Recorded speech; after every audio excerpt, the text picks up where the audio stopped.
This podcast is brought to you by our friends at Anchor by Spotify. And if you haven't heard about Anchor by Spotify, it's the easiest way to make a podcast with everything you need all in one place. Let me explain. Anchor has tools that allow you to record and edit your podcast right from your phone or computer. No specialty training or equipment needed. When hosting on Anchor, you can distribute your podcast worldwide on listening platforms like Spotify, Apple Podcast, and many more. It's everything you need to make a podcast all in one place. And best of all, like I've been saying, Anchor is totally free. It's free. Download the Anchor app today or go to anchor.fm to get started and make your podcast dreams a reality. That's anchor.fm. What are you waiting for? Download the app. Well, it's a big show. Welcome to the Fade Route It's a big bad show tonight. with DNZ. Yeah, it's a big show. Here are your hosts, Crank it up, turn on them lights. DNZ.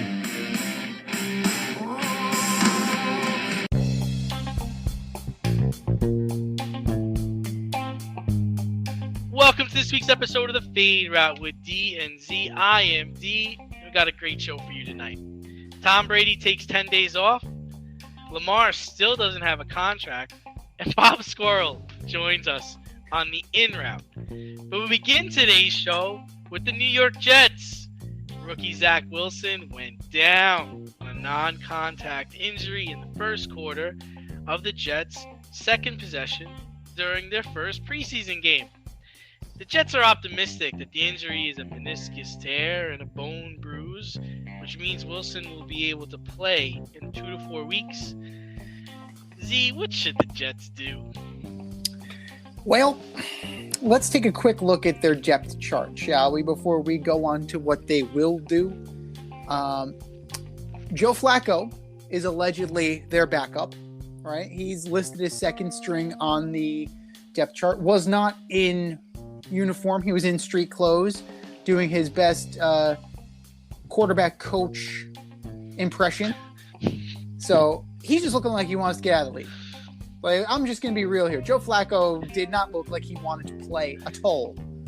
And, you know, if that is going to be if that's going to be the answer, then, that's not great. Because who is the week one opponent? The Baltimore Ravens.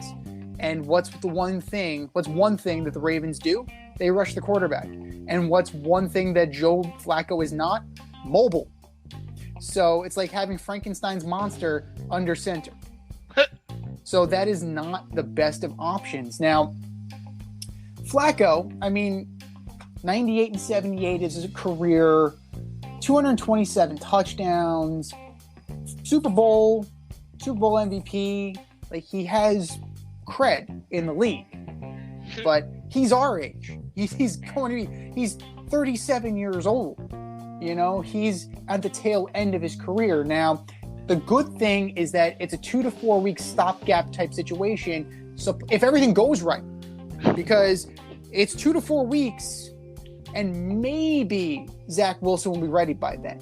That's the thing with knees. He still has to be in football shape. Then you have to worry about chemistry issues since he's missing the time with his number ones.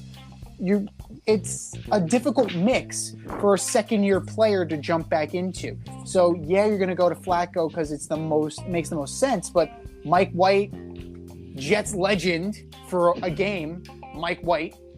But that got exposed pretty damn quickly. He'll be a fine stopgap, backup, whatever you want to do. And then Chris Streveler is your fourth string. And he led the charge, right, against the B teamers and the C teamers in the Jets' victory on this past weekend. So, what they're going to do is rely on that depth. I know where you want them to go. And I don't think they're going to do it. I don't think necessarily that Joe Douglas is going to stomach what it's going to take to get one Mr. Garoppolo in here, especially with a short-term injury, but I'm not so sure it's a short-term injury. But they're going to roll with who's in house, and we'll definitely see what happens. Well, I'm pretty sure when Zack Wilson got hurt, Joe Flacco went, "Oh shit!" It's like I gotta play. Shit. Yeah, I'm with you, and I think Flacco's kind of nailed it in. He won his MVP. He won his Super Bowl. He's got like 6 children. He just needs a paycheck, and it was pretty apparent. It's the first preseason game. Zack Wilson's dressed, Mike White's dressed, but Joe Flacco's not dressed. And he's still got a big arm. He can still throw, but he's not exactly what this team needs. I mean, listen, if this was an insurance gig, you just set it on fire, right? And just start over, right? I mean, listen, if I were the Jets, I'd be calling the 49ers now, right?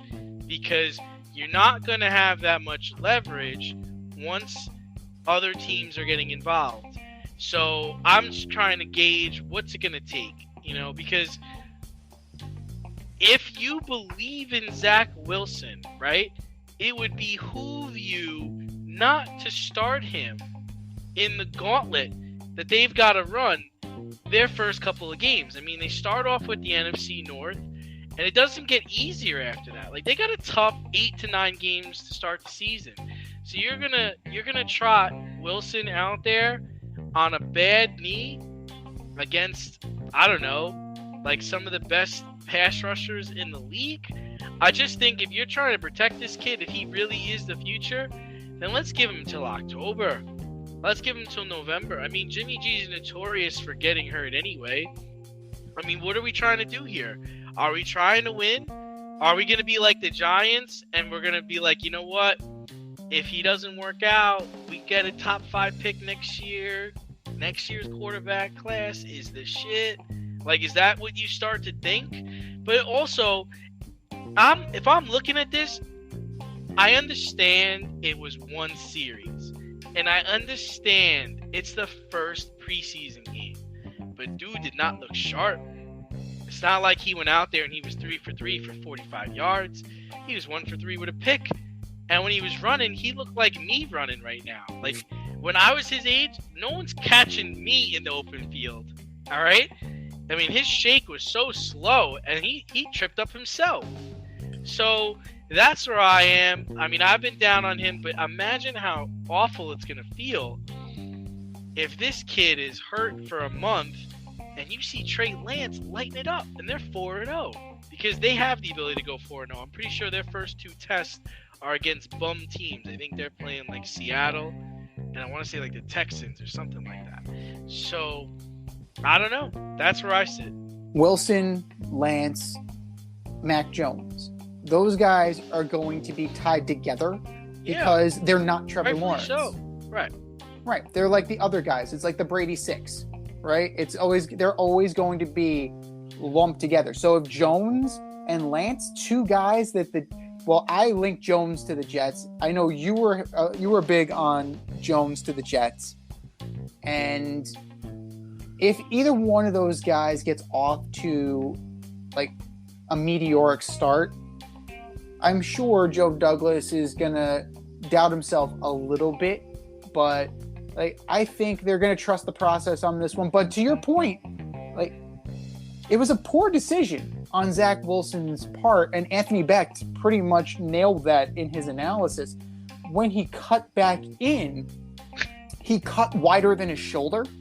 Yeah. So he actually essentially did a split while trying to cut. Yeah, like, what are you doing? Just go down or get out of bounds. Run out of bounds. What are you trying to accomplish on that play? Like, right. What do you know this is a preseason game? And like I was saying before, they open up against the Ravens, Browns, Jets, Steelers. You gonna bring him back for the Steeler game? No. You gonna bring him back for the Browns game? No. So I guess Myles Garrett? Let's bring him back. What are we talking about? We're gonna talk about the Dolphins? All right. But then you got Packers, Broncos. I mean, I'm just saying, I'm trying to play, hey, this guy, you believe in him, he's your future, let's protect him. Are the Jets winning the Super Bowl this year? No. No. So what are we going to bring him back fast for? What are we trying to do? What are we trying to prove? Get him rested. Let him come back in October. Let him come back in the middle of October. See where the season's going. If you're 4-2 or 4-1 with Jimmy G, let him relax. Sit back, man. Have a Coke and a smile. If you're struggling, if Jimmy G gets hurt after the second or third game, then bring the kid in. But to just say, oh, we're going to get him back as soon as he can, nah, not with a knee. And I'm pretty sure this is the same knee he hurt last year. So this is the second time this kid's going down with this knee ailment. And we've already talked about he's fragile. Like, he came from BYU, man. And that's what I keep telling people. Like, he came from BYU. It's the first time he's seen a grown man in his life. So anyway, avoid messy accidents. Get better stopping power with your brake pads. Callahan brake pads. You never know when you'll be driving in the road and there will be a truck tire that you need to avoid and save your family. Callahan Auto. We really care about what's under your hood.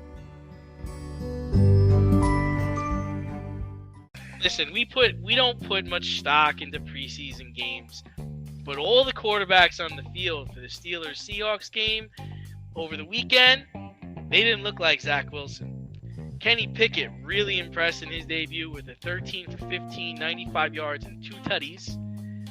Were you impressed? If not, which quarterback impressed you? And I know it wasn't Zack Wilson. Well, you said have a Coke and a smile. I'm on record saying my feelings about preseason football. We're talking about Diet Coke. It doesn't mean anything. But tell that to viewership. People watch more preseason football than they did the NHL Stanley Cup Finals and the NBA Finals. Figure that shit out. The NFL is the number one sport. Fans are on. They are absolutely 100% locked into whatever it is, right? The combine gets huge numbers. The draft gets huge numbers. Roger Goodell could take a shit and it would get huge numbers. I'm not giving you ideas, Raj. Please don't. Coming to NFL.com, live bathroom cam from Bronxville. No. Geno Smith is Geno Smith is Geno Smith. I'm discarding that right now. 10 to 15 for 101. Really? You're just going to discard him like that? I actually thought he played very well. I understand. Yes, he is Geno Smith, but still he looked competent. You don't think the Jets wish they had that? After 9 years in the league, Geno Smith, the best you can say about him is competent. He looked competent. I can't say that about a lot of other guys. After 10 goddamn years in the league, he better look competent, or he's going to be struggling to find a job. Like Mason Rudolph, same thing. He is who he is. Like, I'm impressed by two guys, right? Kenny Pickett, I'm the rookie out of Pittsburgh. Not sure what he's going to be. He's facing top flight competition. You know, this is different than what he's used to. 13 to 15 for 95. They're not moving the ball down the field. They're not being all that, they're not being all that great. It's a 6.3 average per, but, it's conservative. They're going to rely heavily on their run game anyway because you have Najee Harris. Like, this is what's going to be. He didn't play, but Najee Harris is going to be the bell cow on that team. But I'm very impressed with Kenny Pickett. Even Mitch Trubisky, 4-7. Okay, fine. Nobody, and The Rock means nobody, threw a pick in this game. And you had Geno Smith, Mitch Trubisky, Mason Rudolph, and Drew Lock, and nobody threw a pick. That's awesome. Kenny Pickett is intriguing. Drew Lock is intriguing because of the chip that he has on his shoulder and the attitude that he carries. This guy, Aaron Hicks was talking about, we need to have some fuck you in him. Drew Lock has some fuck you in him. Drew Lock wants to prove that he is the guy that John Elway said he was going to be when the Broncos drafted him. Now he's got even more fuel on the fire to make that happen. The only thing that is going to be an issue for him is that, he's going to throw to Noah Fant, J.J. Arcega-Whiteside that just got him from the Eagles, DK Metcalf, and Travis Homer. Like that's gonna be What about it. Tyler Lockett? Tyler Lockett's still there. We will see. We will definitely see. But it's not great. It's not great shakes. And Kenneth Walker is going to be the running back. Mostly, it would have been Chris Carson, but he retired. But like, I'm looking at Pickett for a rookie. Nice. Only 2 incompletions. And for Drew Lock, for something to prove, 102 yards, 7-yard average, 2 touchdowns, no picks. I like what I see out of those 2 guys in particular. But that's what I'm trying to say is like the Steelers put their quarterback in position where he felt comfortable and where he looked good, right? He wasn't 1 for 3 with a pick, right? And I believe the offensive coordinator this year, I think it's Matt Canada still, right? In Pittsburgh, yeah, I believe so. Yeah, still Matt Canada. So, he put him. Like you said, it was a pedestrian, like whatever, 6 yards per attempt or whatever. But he looked comfortable in the pocket. He didn't look panicked. He threw some nice passes. He threw 2 touchdowns.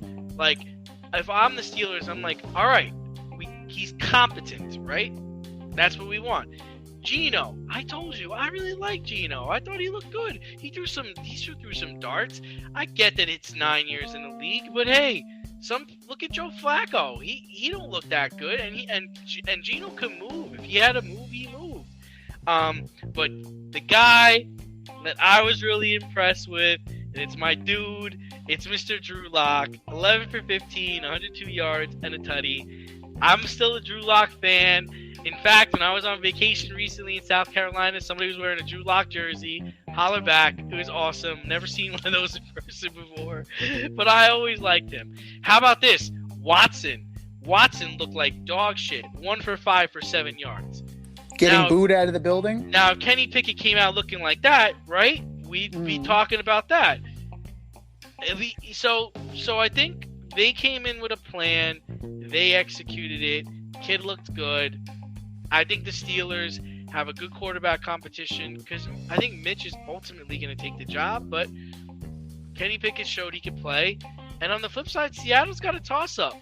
You would think that they would go with Drew Lock because he was a part of the trade. Mm-hmm. Like, he was part of the Wilson trade. Like, you wouldn't just take him and not play him, right?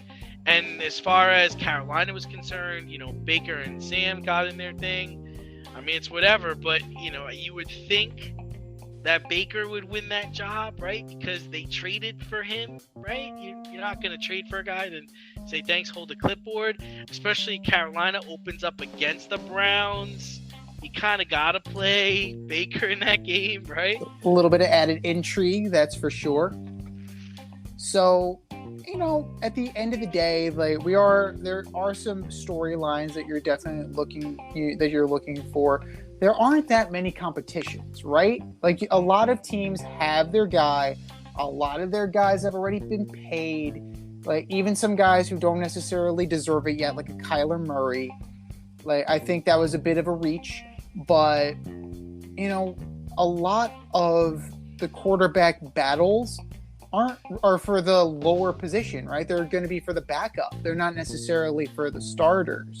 Like, the outlier is going to be the position battle for the starter. So, like, the Sam and the Baker, or out in Seattle with Locke and with Geno Smith.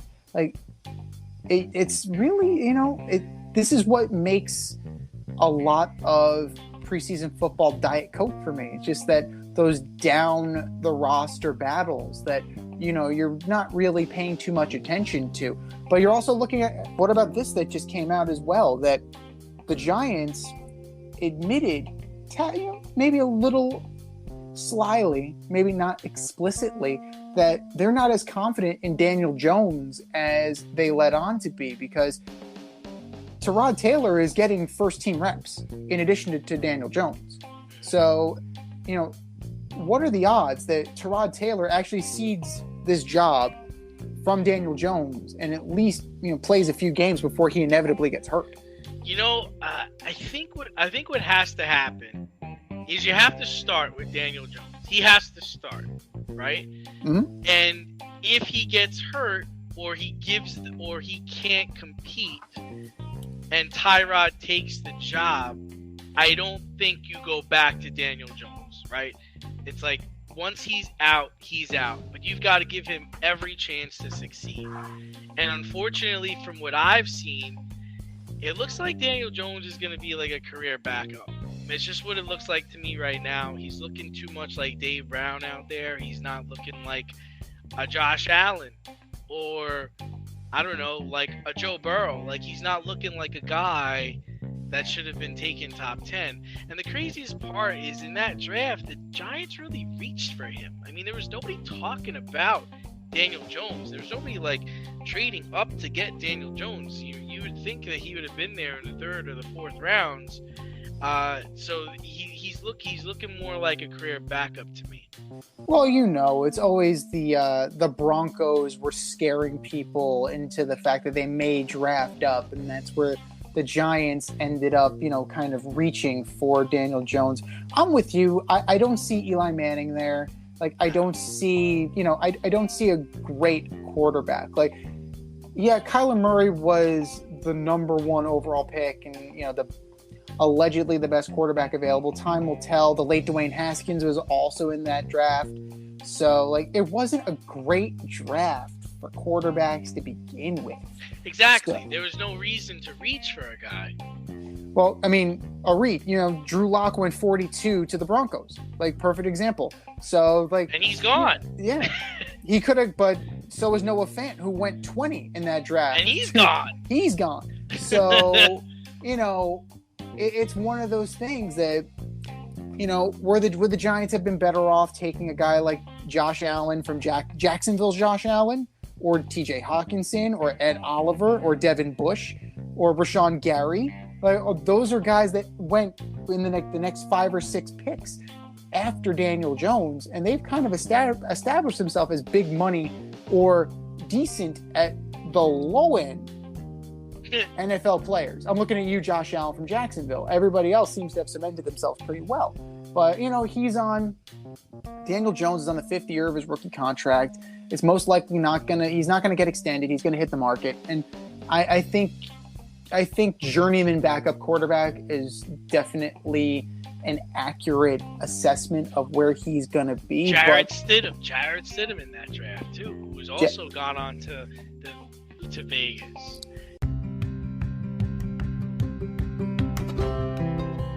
Do you love brownies? Of course you love brownies. But you know what's better than a brownie? A delicious, handcrafted, gourmet brownie delivered right to your doorstep.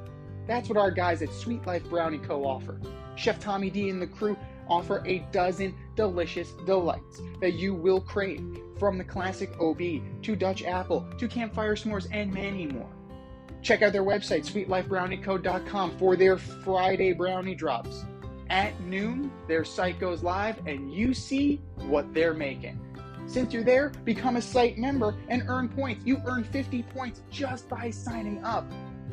Make sure you follow them on Instagram and Facebook too, at sweetlifebrownie_co, for the latest updates and their latest releases and creations. That's sweetlifebrownieco.com. Give them a call, 845-641-3043, and tell them D&Z sent you. That's sweetlifebrownieco.com, 845-641-3043. Sweet Life Brownie Co., because there's always room for a brownie. Well, one guy who might be going someplace, his contract is up. He wants a new contract with Lamar Jackson of the Baltimore Ravens. He has not logged any time in the preseason games. He's not going to play the first 2 games. He didn't play against the Titans. He's not going to play this weekend. He's still waiting for a new contract. He's representing himself, which is always a risky proposition. In the court of law, they say if you represent yourself, you got a fool for a client. But will Lamar Jackson get a deal done before the start of the season? I mean, they have to, right? I mean, I can't imagine him playing, especially with his style of play. However, I mean, I'm a Ravens fan, and you know what? I think this might sound weird to you, but I'm actually okay if he doesn't play. I really do like his backup, Tyler Huntley. I think he's more than capable. I think he has a very good rapport with their tight end on the team. Andrews, yep. Andrews. Like, Andrews really excelled when Huntley was in as opposed to when Lamar was in.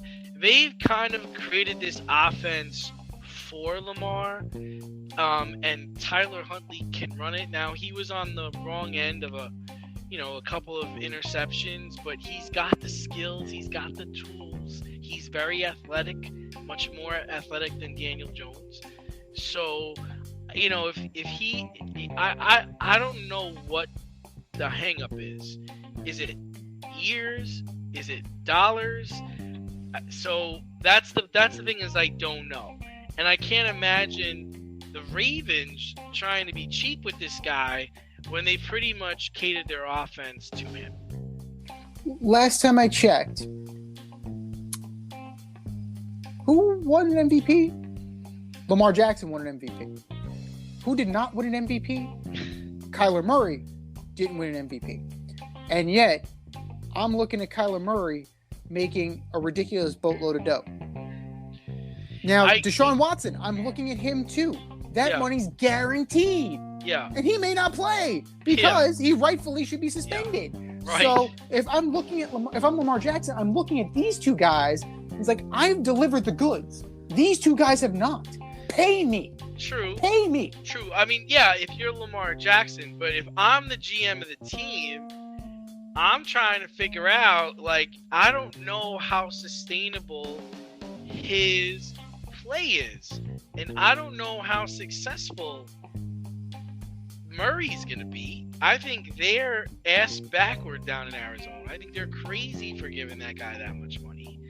And then I think the Browns are even crazier, giving a guy who hasn't played football in a year and that's going to be suspended that much money.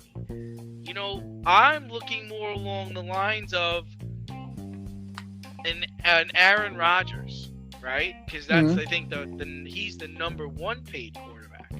So Aaron he's got more MVPs than Lamar. He's got a Super Bowl win, and he's been to another Super Bowl.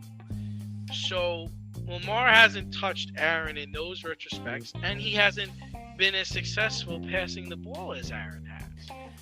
At the end of the day, you're a quarterback. That's who you are. You're the quarterback of the football team. So, that's what I'm measuring you against. And I think Goff, I think, is 4th or 5th. He's another guy that's actually been to a Super Bowl. So, I know you're not supposed to, but I'm discounting Murray and I'm discounting Watson. I think those contracts are absurd. That's not how I'm grading. That's not how I'm grading Lamar. I'm grading Lamar on his quarterback play compared to the quarterbacks in the league. Well, if I'm the GM of the Ravens, I'm also reflecting on my own inability to get this guy a receiver. Right? You brought in Sammy Watkins, who's a 2. Sammy Watkins is a 2, right? You drafted Hollywood Brown. You shipped his ass out of town. Hollywood Brown's already gone. You're looking at Bateman, Duvernay, Prochet. Andrews is your guy. Dobbins has been activated off the PUP list. So you are going to have some semblance of a running game with him and Gus Edwards and Mike Davis and Justice Hill. You actually have a 4-headed monster that you can run out of the Baltimore backfield. But I am looking at, if I'm the Ravens GM, I go to Lamar Jackson. I think I have failed you because I cannot get you a target. You mentioned Aaron Rodgers. Well, Aaron Rodgers at any given time has had Jordy Nelson, Greg Jennings, Donald Driver, down the list.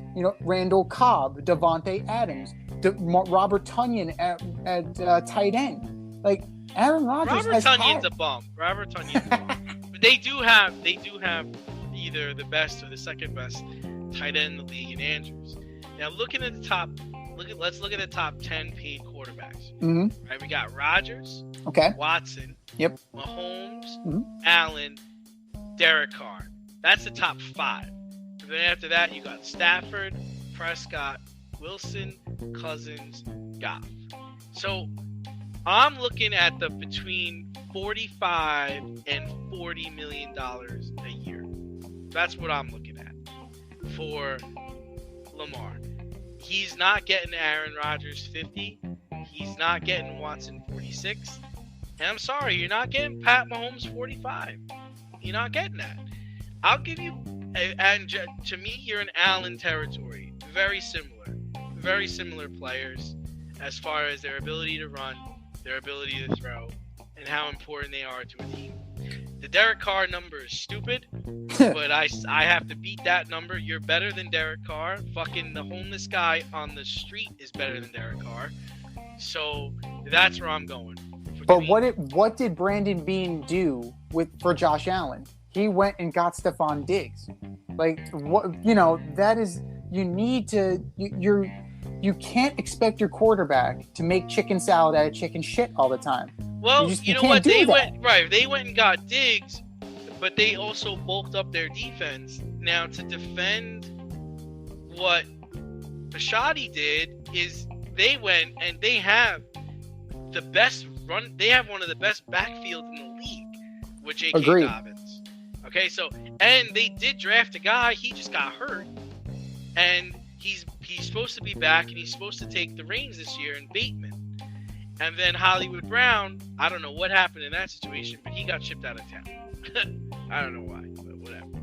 Can you take the championship from DNZ? This year, you can play our football pick'em on CBS Sports and compete against us in an option every week. Check the link in our Instagram bio, Fade Route Podcast, for all the details and to sign up. Then tune into the Fade Route every week until the Super Bowl for updates and standings. Bring it on. But speaking about people going out of town, Tom Brady will be away from the Bucs camp until August 19th. The quarterback took off starting on August 9th, and the team said his departure was planned and personal. The team expects him to be ready week 1. Is Brady mid-camp break a big deal, little deal, or no deal? Well, it was planned in advance. According to head coach Todd Bowles, he was informed that Brady was going to be stepping away. Obviously, you don't want to speculate, considering the fact that if you've watched Man in the Arena, you know about his mother's health problems. You don't want to start speculating about why he may be gone. But it's no deal that Tom Brady is gone. Like, he knows the offense. It's his 3rd year in the offense with Byron Leftwich. Todd Bowles is a defensive coach. He's going to leave Byron Leftwich alone, and he's going to let Tom Brady do what Tom Brady does. Now, if anything, this is a good thing for Todd Bowles, because if there's a situation where Brady's knee gets rolled on and he blows out his leg again, or he's like, fuck it, I'm going to go spend time with my family. I'm done. You're going to get a look at Trask. You're going to get a look at Griffin. You kind of know what you have in Gabbert. Right? I mean, he's in the Geno Smith territory. He is who he is at this point. So, I'm going to take that time and I'm going to, invest it in these other players, because Brady is in his mid-40s. It's about time that he winds down. Now, whether or not he does is another story, but I'm not making a big deal about this, because at the end of the day, anybody is entitled to step away for personal reasons, and we shouldn't be delving into that. We should take them at their word, and then if something comes from that, then of course it's fair to speculate. But I think that it's fine. And Antonio Brown, I know, was taking shots at Brady, saying there was a clear double standard, but I'm not in agreement with Antonio Brown on that. But I'm saying no deal. Yes, I mean, to me, I think it is a big deal. I feel like he's a guy who enjoys being out there with his teammates. He enjoys playing the game, and let's face it, he doesn't have that much time left. There's sources, like you said, about his mom's health. They're speculating, but there are also other sources saying that he really wasn't digging the humid weather in Miami. I mean, in Florida during training camp. And he was also getting very frustrated with the offense, very frustrated with the receivers on several occasions. I don't think this is a good look for Brady, and I don't think this is a good look for the Bucs. I remember when Rodgers did this. I think it was last year. I got on him for it, and it showed. They came out flat. I think they got drummed by like the Saints, or they got drummed by, I want to say, Jacksonville or some team that, you know, that just took them to school.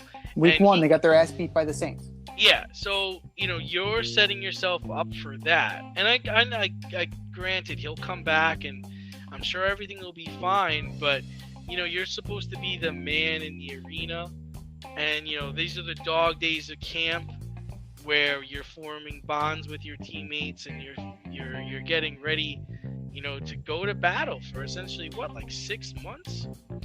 4 months? So I don't give him a pass here. I wonder what's at play. And listen, that's my guy, so I hope he comes back, and I hope he tears it up. Now, what are your thoughts on the tweet from Antonio Brown? You know, basically, you know, stating that there was a double standard based on like his behavior causing the reaction that it did, and then Brady kind of ho-hum. Brady's just going to take off some time. Listen, if we're gonna take them to their word, right? We're gonna say he told the Bucs he was gonna do this. This was a planned, you know, trip away. It wasn't like he came in on Monday and was like, "Listen, I'll be back August 19th," and he didn't throw a fit, or he didn't throw shade, or he didn't erupt on anybody. I'd like to believe that this was planned. The only thing I wonder is, you know, is it really planned? And is he taking time off to figure out if he really wants to come back? Like, is that a possibility? Like, how crazy would it be if he comes back and says, you know what, I thought about it, and I don't want to be here anymore, and I'm done? How possible is that? I mean, it's possible. It definitely is possible. But here's the difference between other teams and what Tampa Bay has done, right? They drafted Kyle Trask. He's still on the roster. So, you know, Aaron Rodgers goes and retires tomorrow, you're stuck with Jordan Love. Whereas you have Gabbert, you have Griffin, you have Trask, but then you also still have Mike Evans, you still have Cameron Brate, you still have weapons, you still have Leonard Fournette in the backfield. That team is not... Will it be diminished because Brady is gone? Yes, but you are still capable of winning if he's gone and somebody else has to fill in, because the rest of that team is built to be a contender. Now, maybe Brady is also a little bit gun shy of standing behind the third string center. Because Jensen's hurt, his backup got hurt. You're now on to some guy who they signed off the street. So maybe that's also another thing. Like, let Gabbert get his knees cut out from under him, and I'll wait for Jensen to come back, you know? But I think if Brady leaves, I think the Bucs are still in a good position. I think they'll still be fine. Now, you know, we'll see what happens there.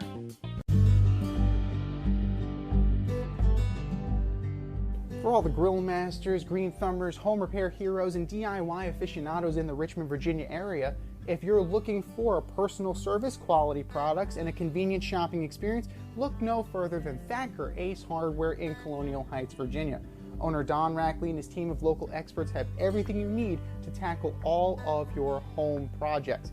I'm talking paints by Benjamin Moore and Clark in Kensington, power tools by Craftsman and Milwaukee, electrical, plumbing, hardware, and let's not miss the grills. Weber, Big Green Egg, Traeger, Blackstone, top shelf, amazing. And for all you green thumbers, their nursery department is fantastic. Give them a call today, 804-766-4223, or stop by 27 Dunlop Village in Colonial Heights. That's 804-766-4223, or swing by 27 Dunlop Village in Colonial Heights. Thacker Ace is the place with the helpful hardware, folks. But speaking of being in a bad position, Fernando Tatis Jr. of the San Diego Padres, that guy, tested positive over the weekend for a banned substance and is suspended 80 games. It will carry over into next season. Tatis claims he did not knowingly take a banned substance. He was taking a medicine in which an ingredient contained a steroid in order to fight ringworm. Now, I looked into what you can use to fight ringworm. Lotrimin. But Lotrimin, you can find that at any CVS. Now, what are your thoughts on Fernando Tatis Jr. and the Padres moving forward? And do they already regret signing him to that 14-year contract? Yeah, I mean, the first thing I thought about when I heard the ringworm thing was you. That's odd, but it's the first thing I thought about. I thought about that you were right. They should have included him in the Soto deal, right? Yeah. But I'm also starting to think that the Padres knew about this, which was why they were all in on Soto, and they were willing to sacrifice and give up so much, right? Yeah. Kind of makes sense, right? And for me, this is the MO of this team, man. This is the motto of this team. It's I'm for myself, nobody else. What does it take to you to call the trainer on the San Diego Padres and be like, hey, man, I got ringworm. Can you recommend something I should use? Is there something I shouldn't be using? Can help me out? Like, what does it take to make that phone call? I ask my doctor about stupid shit all the time just because I'm not sure what it's going to do to me. What does it take? You have all these things at your disposal. Call your agent. Ask your wife to look it up. Like, well, how does this happen? And for me, it's like, how do you not consult anybody when you have this much on the line? You have to take whatever precaution you have to take. Anything you put into your body you're responsible for, you got to ask. You got to talk to people. You can't just assume. Right. So the banned substance is cholesterol, which, according to ESPN, is a derivative of testosterone, an anabolic steroid, and has been banned by WADA. So there you go. Like, that is where Fernando Tatis is. Also, in the time you were speaking, I typed into Google treatments for ringworm, and I came up with an over-the-counter antifungal cream, such as Lotrimin or Miselex. In the time it took you, in like the minute and a half, I typed that in, and I found that answer. Yeah, so I just think excuse. it's bullshit. I think it's a bullshit reason. I don't know why he's been hurt all year, so I don't really understand why he's taking banned substances in his free time. They're in a pennant race. They're trying to get the second wild card. None of that means anything now. I mean, here they were coming. You were going to come back with your bat, and on this team that's like a juggernaut, and you James Harden them, or you Kyrie Irving them. Like, you totally just are not showing up for the rest of the year and most of next year. It's unbelievable. And you know what? To make matters worse, the rush to defend, right? We had David Ortiz is on record saying that Major League Baseball should have swept this under the rug because Tatis is a great player. His own father, Fernando Tatis Sr., who, by the way, got popped in the Mitchell report. I'm just saying, it runs in the family. Now, he also rushed to defend his son, as he should. Like fathers should defend their sons. I'm not disputing that. But, for something, what he called insignificant. This is not insignificant. To me, this calls into question everything that he did in his career. When you couple this with the poor judgment of the motorcycle accidents, and now the poor judgment of this banned substance, how much of this is real? How much of what he did was real, and how much of it was a sham? Like, it is very fair to call into question what Fernando Tatis Jr. is as a player. And we're going to find out. We're going to find out who he is. Because once he's done with his 80-game suspension, we are certainly going to find out if he is El Nino, if he's the guy that Major League Baseball, strapped a rocket to and wanted so desperately to be the face of the league, or if he's just going to end up being an also-ran who, was another victim of using performance-enhancing drugs.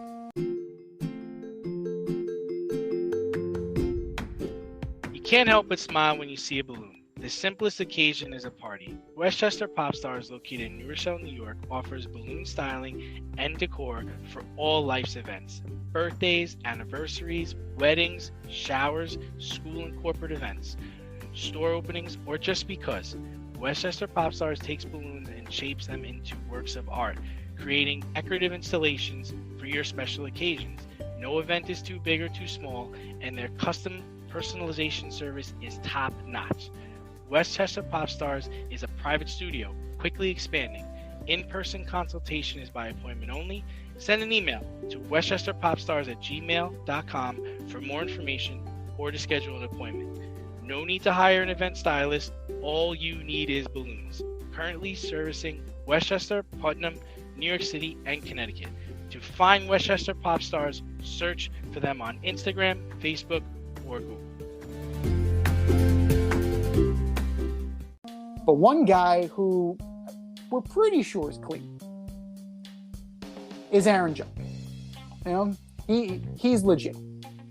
But the Yankees are struggling right now despite his success. Judge is crushing the ball, currently has 46 homers. He's on pace for 64. Will Aaron Judge finish the season with over 60 home runs? And if he does, is he the regular season home run champ? Yeah, I think he is. I mean, I think he does finish with. I think he finishes with 64 home runs. And I will consider him the home run champ. And it's nice because I still consider Maris the home run champ. Those other guys cheated. Your Sosas, your Bonds, your McGuires.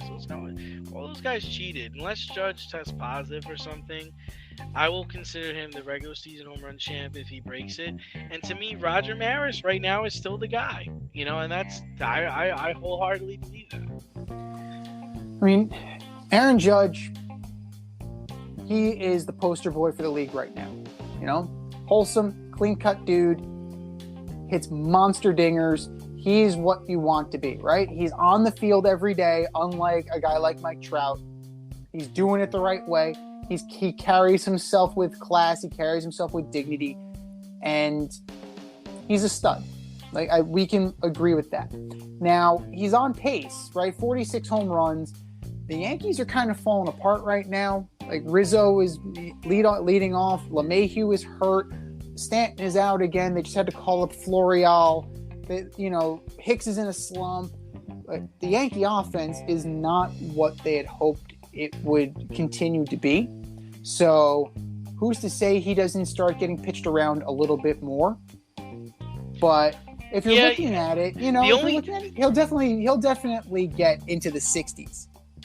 Yeah, I mean, the only thing I would say is one of the reasons why I was hesitant in the beginning to think that he would break it was because I thought he would get more days off.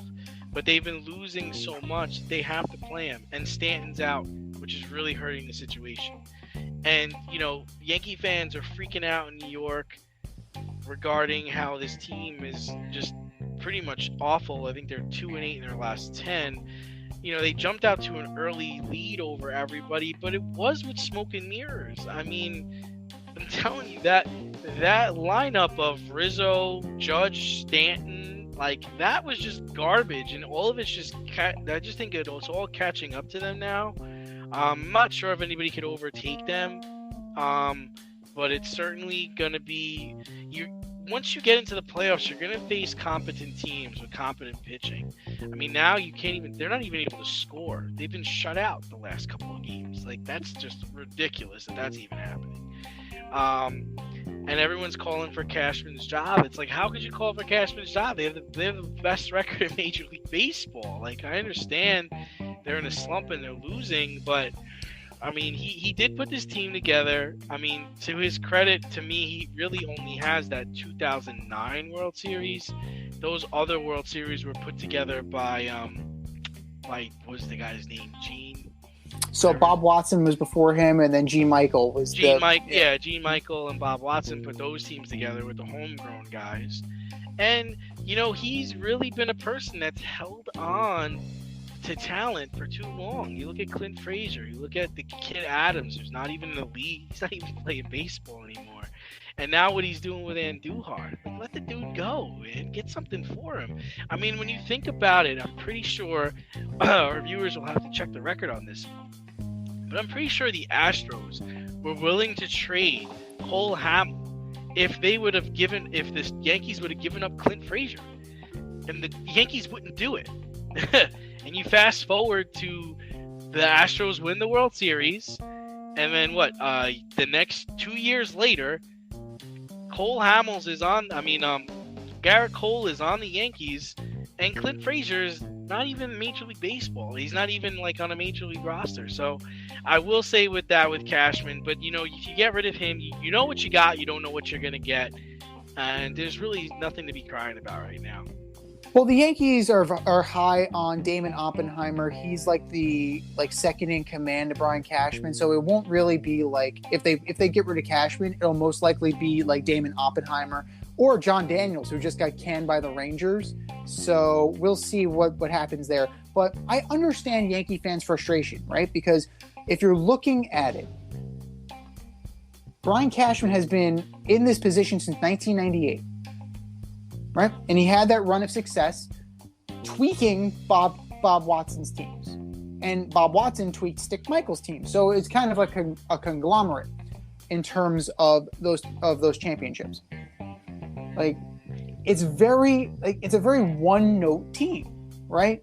Spend, home runs, and hopefully you can outduel the other team. The 2017 Yankees were the only outliers there because you had those young kids, those young, hungry kids with the Sanchez's and the Judges, and they were still early on in their careers, and that team was constructed differently, and then they went star hunting again.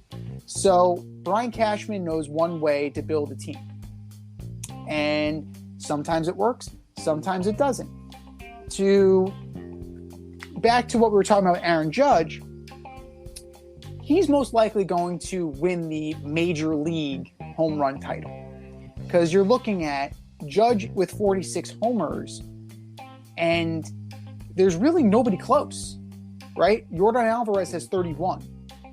Now, he would have to go. Yordan Alvarez is more than capable of going on a tear, but is it likely?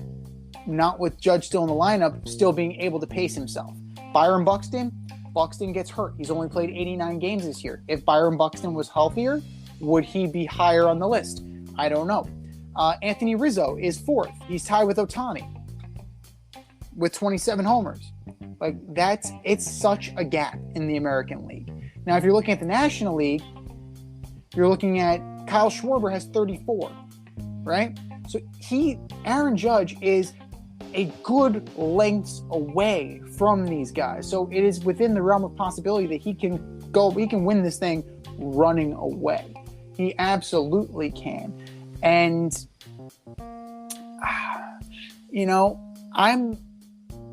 I understand where you're coming from as far as Maris being the home run king and Henry Aaron being the home run king based off of that.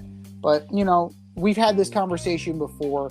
Put the asterisk. You need to have an understanding of history, and these guys are history.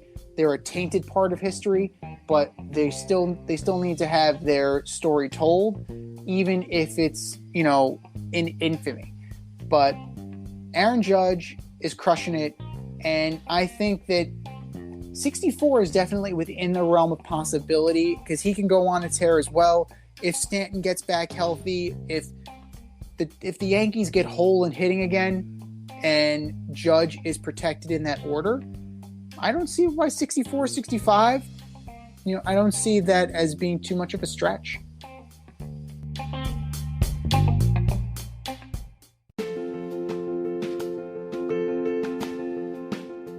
Looking to break into broadcast media, web development, social media marketing, or filmmaking? Then CSB is the program for you.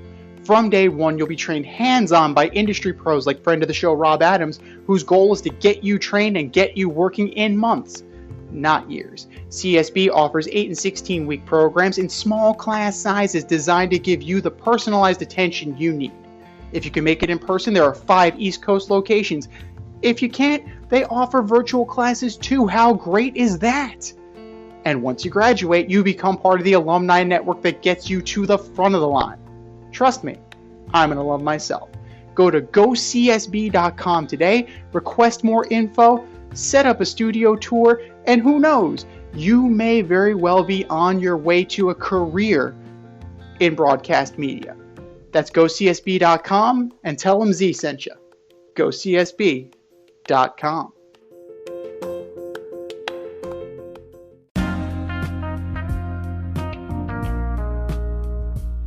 It's the In Route, where friends of the show get a special segment with us. Want to be part of the action? Want to be the newest member of the In Crowd? You know what to do. Hit us up, faderoutemail@gmail.com, or slide in those DMs on Fade Route Podcast on IG, or hit that Twitter, FadeRouteDNZ.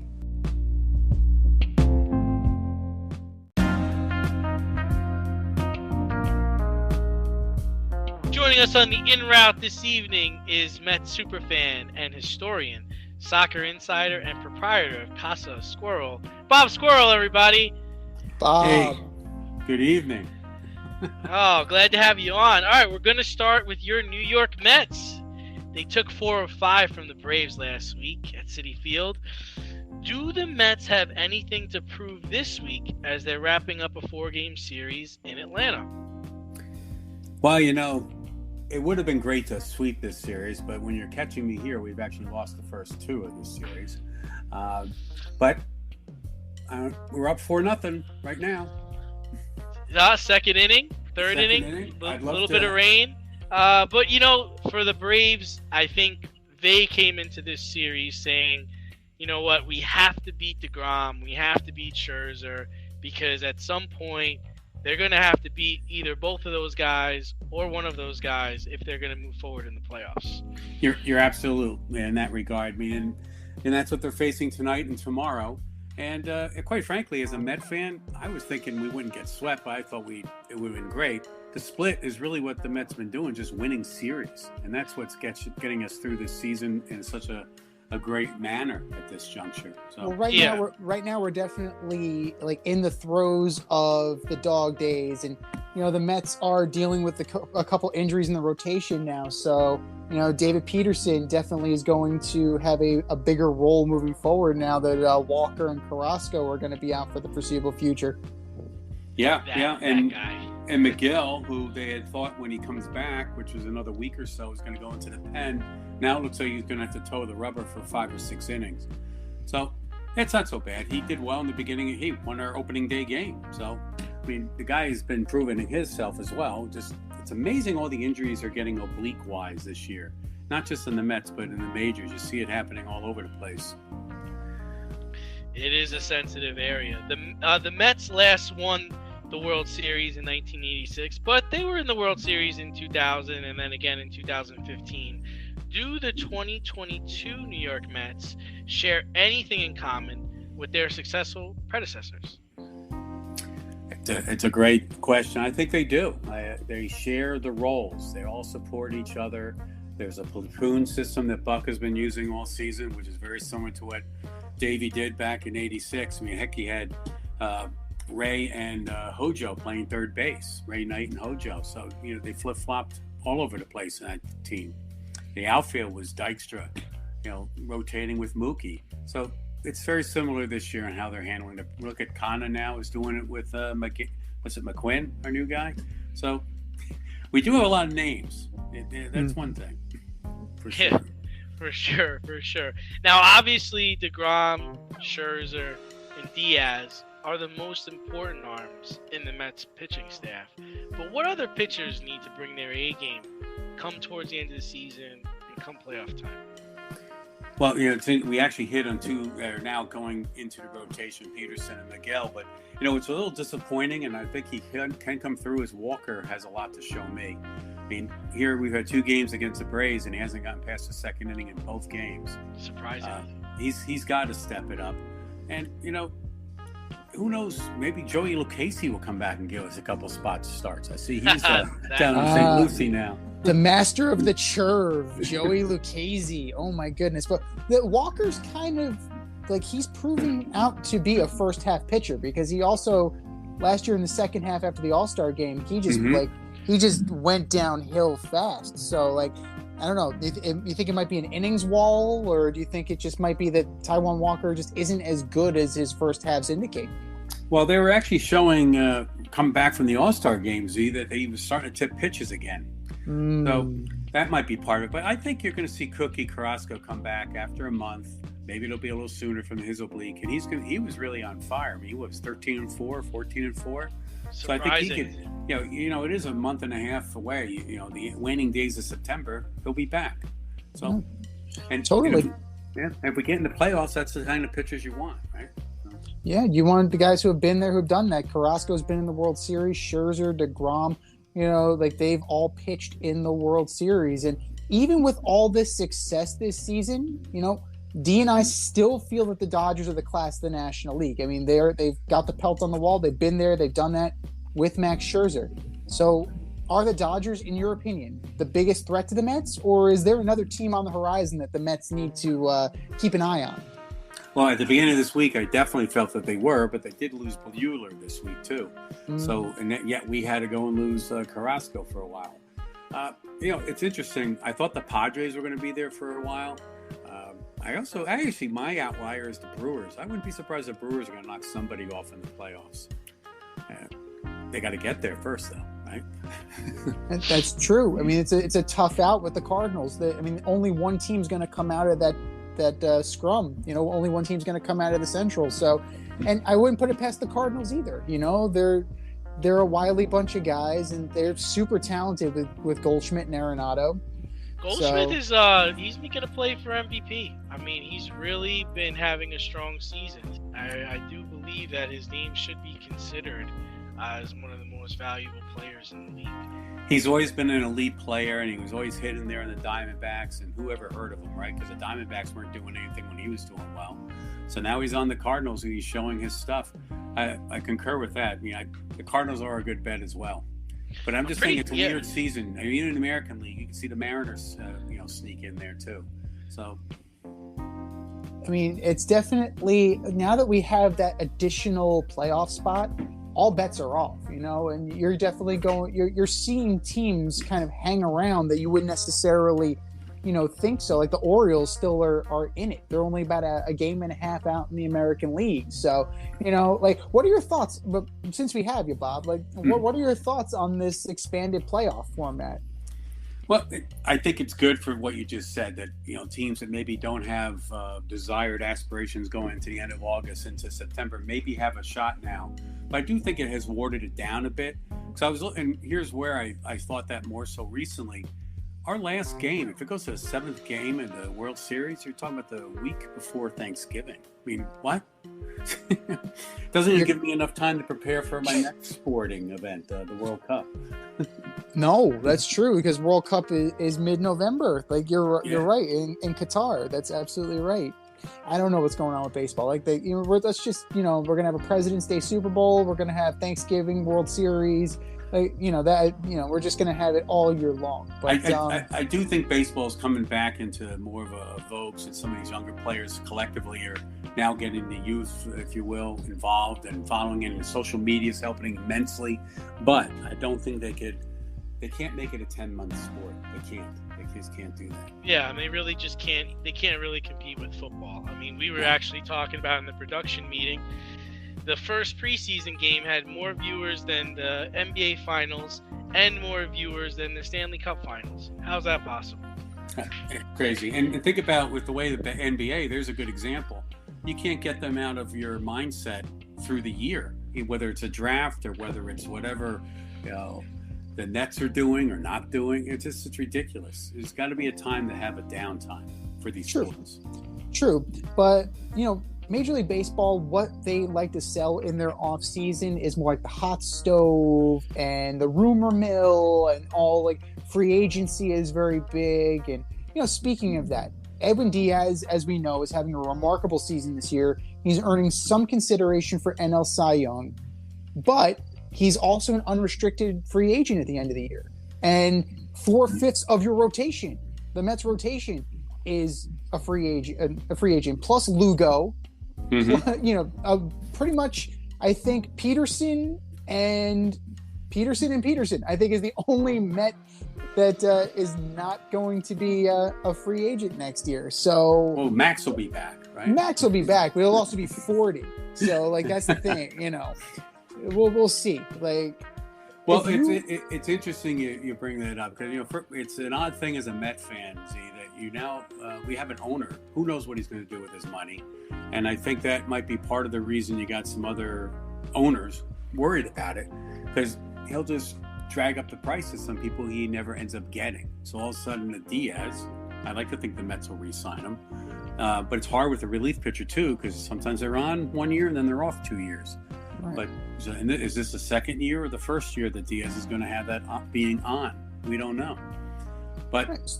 So, in your opinion, who should the Mets prioritize? Who should Steve Cohen and Billy Epler target? Should it be to keep your rotation or keep your stud in the bullpen? I think they're going to, because we have somebody like a Steve Cohen, I think you're going to get both. They're going to target Diaz, but it's going to be like quick decision.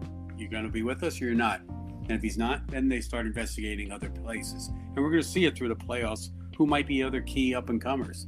I do think in the Mets staff, I mean, we were forgetting our friend, oh my God, what am I forgetting him? Our non-vaccinated pitcher, who's our innings eater. Trevor Williams? No, Bassett. Oh, Chris Bassett. Yes. Bassett. Yes. And he's eating up the innings, but there's somebody we could find another pitcher just like him. So I think that, you look at, he's somebody who takes on good money too, because wasn't he a Cy Young Award winner 2 years ago, or second to finish the Cy Young when he was with the A's? So yeah, Bassett definitely. Bassett is an underrated pitcher. He definitely is, and he's definitely going to. He's going to get his fair share of suitors. That's for sure. Yeah, and I do think that the Grom thing. You're getting it back to your question here. I do think they should go after Jake too. I don't know what's up his backside. I think he just wants to have the same money as Max, and I'm only hoping that's it. If he wants to go someplace else, let's hope he goes to the American League. So I don't want to see him on the Braves. Well, I mean, my thought is this, and as a Met fan, like like I'm sure that you can agree or at least empathize. Like, he can have Max money when he stays, like, he can pitch like Max. Like DeGrom, ever since he found that 102, he can't stay on the field. Yeah, no, he can't stay in the field. And what's interesting, he's proven it right now. I think he saw the line in the sand. He goes, okay, if that's what I got to do, I'm gonna throw it against the wall and let's see what happens. My arm falls off. He has that kind of attitude. I look at it, unfortunately, where I say, go ahead, go somewhere else and get other money, because we supported you through all those injuries, Jake. We didn't have to. We could have easily cut bait as well. There wasn't guarantee in that other contract. When you did sign, maybe it wasn't max money, but we didn't know max money existed till Max signed. So. And that's true. Like, I mean, who that was a new level for Met fans. But just a quick aside, it's amazing to me that you got D mentioned the 2015 World Series. If Jake leaves, every single young gun from that rotation and that pitching staff is gone except for Seth Lugo. Right. And Seth Lugo's a free agent too, so he might leave. Like, it's amazing how that team completely turned over. But we'll get you out of here on this one, Bob. We know that you're a huge Chelsea fan, and rumor has it. So I've been told. Yes. I'll keep it short and sweet since we're going to talk about your rivals. What the hell is going on with Man U, and how do they fix it? Well, and a quick aside, I know I shot you a comment that, as far as I'm concerned, as a Chelsea fan, they could be relegated, and who cares? But looking at it soccer-wise, I do think that they just haven't given time to a decent manager, and I do think Ten Hag could do it.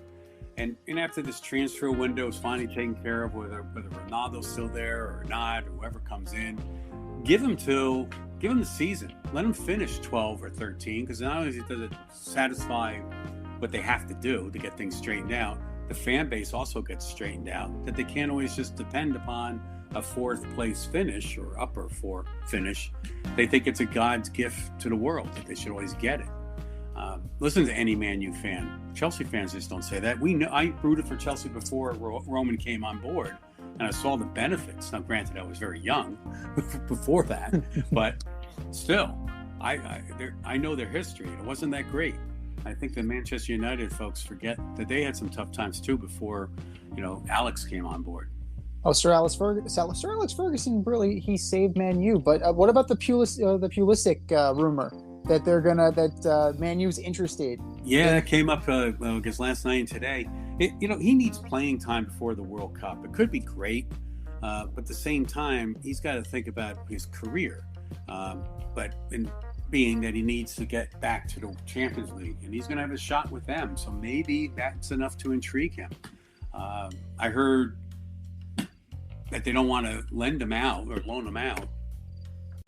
I mean, we're going to see where this plays out, but one thing that has played out for sure is that Bob Squirrel, you are the newest member of the In Route, and thank you so much for coming on with us. And Mets superfan, historian, soccer insider, proprietor of Casa Squirrel, Bob Squirrel, thank you so much. And if you guys want to be a member of the In Crowd, hit us up, faderoutemail@gmail.com, or slide in those DMs on IG at Fade Route Podcast, or to our Twitter account at FadeRouteDNZ.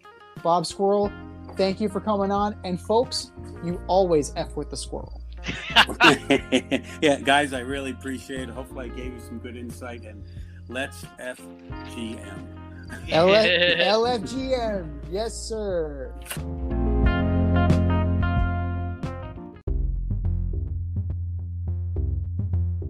Are you in need of air care maintenance or service? I have the company for you. Air Care Technicians. They service the Westchester and Northern Bronx area and can help you with all your heating and cooling, maintenance, and service needs.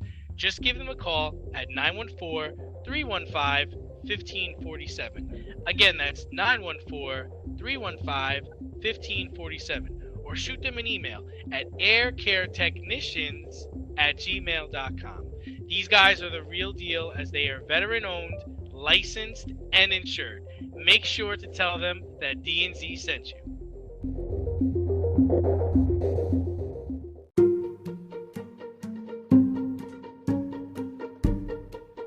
The Fade Store presents the Alleged Superstar of the Week Award.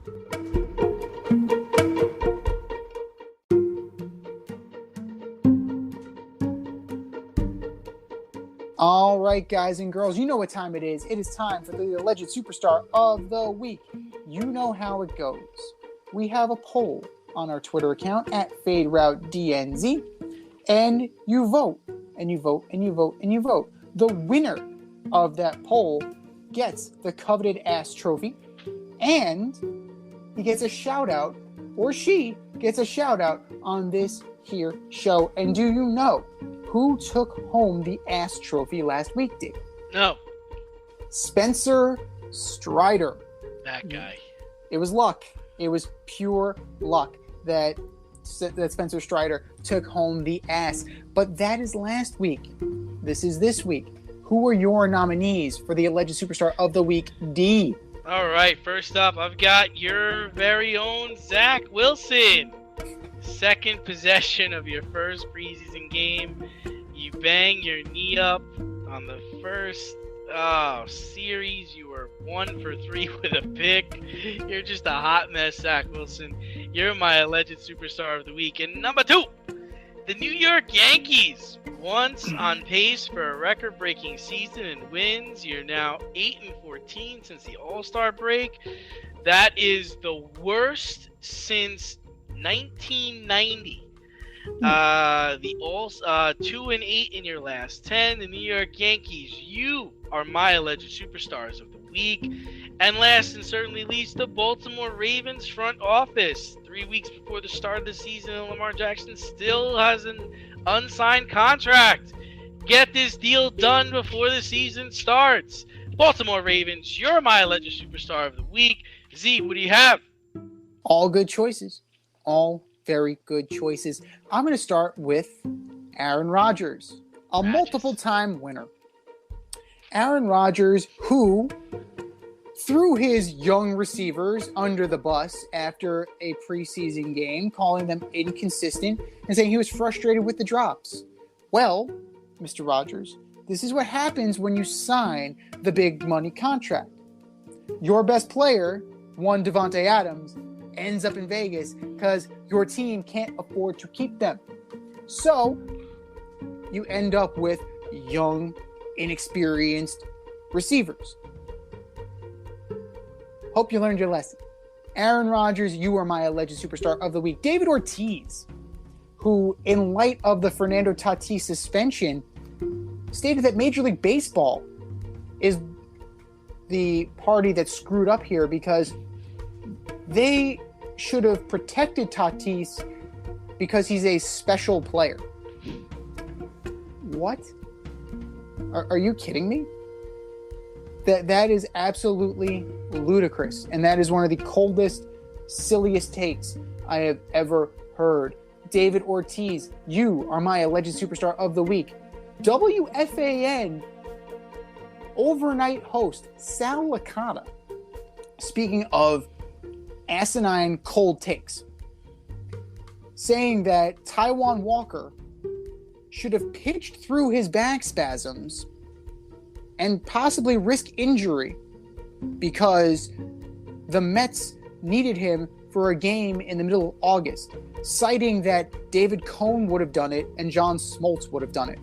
I've seen David Cone lie to Buck Showalter, and I've seen David Cone lie to Joe Torre about being done or about being hurt, and it blew up in his face. Sal Licata, you know not of what you speak, so do not bring it up again. Sal Licata, you are my alleged superstar of the week. And last but not least, Manchester United. You got beat down by Brentford. You are 20th in the Premier standings. You have ownership issues with the Glazer brothers. And now the Glazer brothers are finally opening. They're open to selling the team. Of course they are. And your solution is to go star hunting by bringing in U.S. men's national team and Chelsea star Christian Pulisic. Meanwhile, your alleged best player, Cristiano Ronaldo, wants out. That is a mess and a half.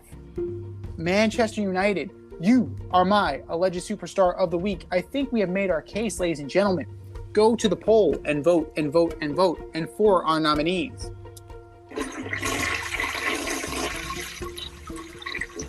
Just do better, boys. Just do better.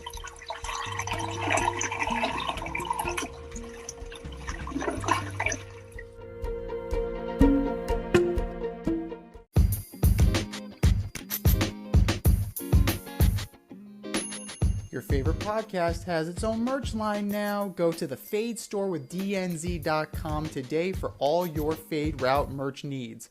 I'm talking tank tops, t-shirts, sweatshirts, like yoga pants, we got those too. Like some cool accessories, we got those too. And we're not done yet. We have so much more planned for you, but check out what we have today at the Fade store with DNZ.com. That's the Fade store with DNZ.com.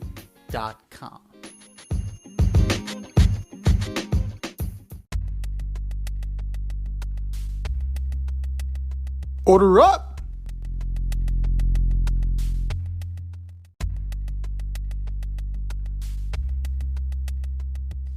We continue on with our NFL division by division preview by ordering up.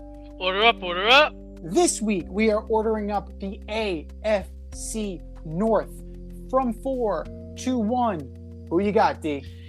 Well, this was actually a lot harder than I thought it was going to be. I'm pretty sure you and I are going to differ in a lot of different areas. I'm going to start with the Browns. It's hard to have question marks about your quarterback position and then win a division.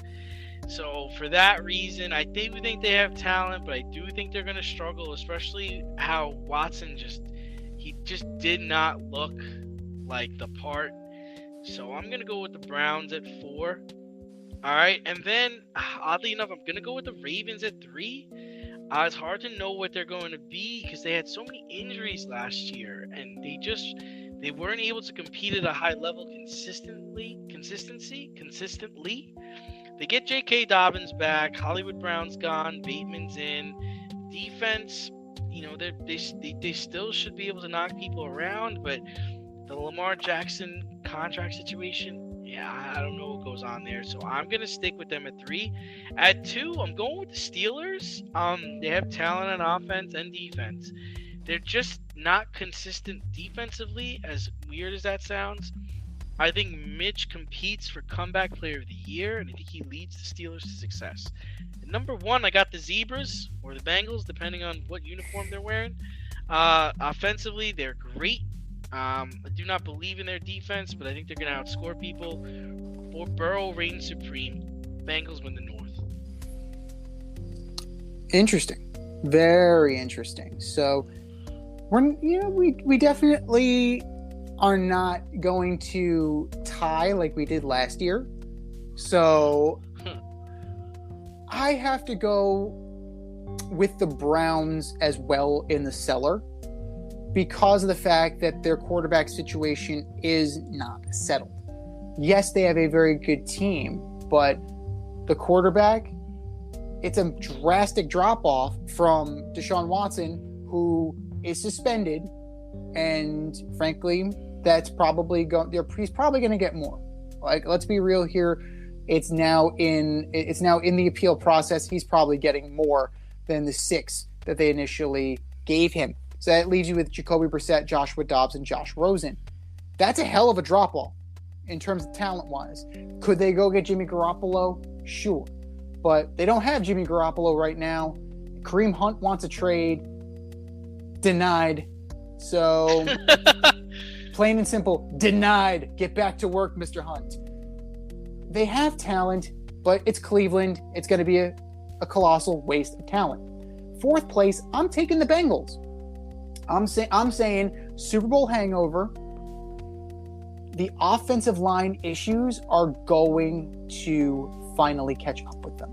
Yes, they improved with tight end. Hayden Hurst is better than CJ Uzama, who's now with the Jets. They brought in Ted Karras. They brought in Alex Kappa. I still don't believe in this line. They tried to get Joe Burrow killed last year, and he's already down with an appendectomy. So we'll definitely see what it is. Like you, I do not believe in their defense. So that just doesn't add up. They overachieved last year, 3rd place this year. 2nd place, I'm going with the Ravens. I really think that a healthy Dobbins makes a difference. Like, he's going to be that bell cow. You're going to have Edwards, Davis, and Hill, like I mentioned. Maybe they can get something out of Bateman. Duvernay is a kick returner, in my opinion, but we'll see. There's the wideout room is still a question mark. Later in the season, maybe they get an Odell Beckham. Maybe they find some guys that get cut from a training camp, like a Chris Conley or, somebody like that. Maybe they can swing a trade. We'll see. But Jackson to Andrews is strong. The running game is strong. And they're going to rely on the defense, as they are wont to do. And it's still a damn good defense. So that leaves number 1, the Pittsburgh Steelers. Are they the same Pittsburgh Steelers from the past? No. But are they good enough to compete? Absolutely. You're looking at Trubisky is most likely going to get the start at the beginning of the year. Kenny Pickett is eventually going to take over for him, I think. I think that's going to be not quite a Kurt Warner, Eli Manning, but definitely close to that. And then if you look at the running back room, Najee Harris, Booger McFarland Jr., Benny Snell Jr., pretty solid. Deontay Johnson, Claypool, Pickens, Freiermuth is decent on offense. The defense, we'll see. They brought in Ogunjobi, Cam Hayward still there, TJ Watt, the best of the Watt brothers, still there. It's solid. We may have to order up the best Watt brother. We may have to do that eventually, but that's a damn good defense. If you look at Levi Wallace, Minka Fitzpatrick, that secondary is going to be underrated and it's going to be the MVP of that team. But I really like what I see out of Pittsburgh on paper, at least. And as long as Mike Tomlin is still there, I'm always going to ride with Mike Tomlin. This has been the Fade Route with D&Z. Thanks for tuning in tonight. Catch our podcast on Wednesday nights on Anchor, Spotify, iHeartRadio, Amazon Music, wherever you listen to your podcast. Until next time, stay faded, everyone. Time for us to run the go wrap, but we'll talk to you next week.